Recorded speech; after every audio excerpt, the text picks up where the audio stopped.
Well, guys, I'm not sure they're going to hang this game in the Louvre, but I got to tell you, every time I watch the Chargers play, I mean, this is just a physical, fundamentally sound football team. I mean, it looks like that's the Jim Harbaugh effect. Am I right?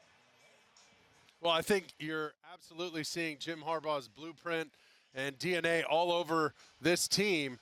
I think it was two really big plays. Both of them happened to be to Ladd McConkey, former walk-on at Georgia, made his name between the hedges down there in Athens, Georgia, and then now making his name in L.A. The storybook kind of ending for this kind of guy. I love watching him play. He's dependable. He's available. He makes contested catches, and he bailed out Justin Herbert a couple times after that ground and pound mentality and the tough defense owned the game. Yeah, McConkey, 111 yards and 2 touchdowns. But here's the thing, the building blocks for Harbaugh, very good defensive team, the best in the league in terms of giving up the fewest points. But Mark and Dave, I mean, you've got a franchise quarterback, and they're being careful with him, and McConkey gives them at least a go-to star receiver to build with. That's huge for him, and let's see if they do make any moves in free agency. But then on the other side, the defense. I mean, they played so much better today. Granted, it was against a rookie quarterback starter in Spencer Rattler in his third start. But getting after the quarterback with 6 sacks, that was big-time play for the Chargers defense. You guys mentioned it, a real breakout game for Ladd McConkey, over 100 yards and the 2 touchdowns. I am curious. I mean, LA's right in the middle of the AFC wildcard hunt, above 500, nearing the halfway point of the season. I mean, how much higher do you think the Chargers' ceiling can get? Because I don't know how many people were talking about them as a real deal playoff contender before the season started.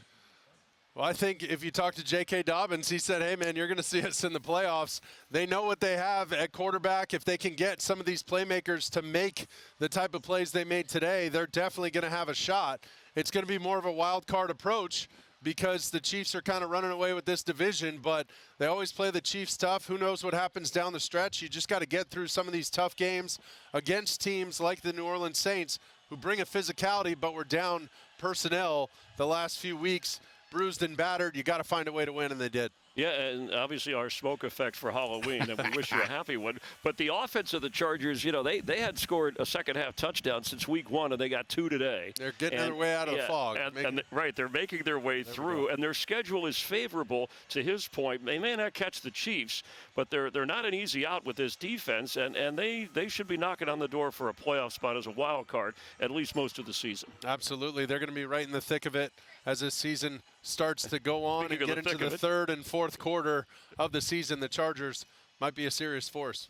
They keep handling business. That's a spooky proposition, if you'll pardon the pun, guys. I appreciate the time, as always, Chris and Mark. I'll talk to you soon. Happy Halloween.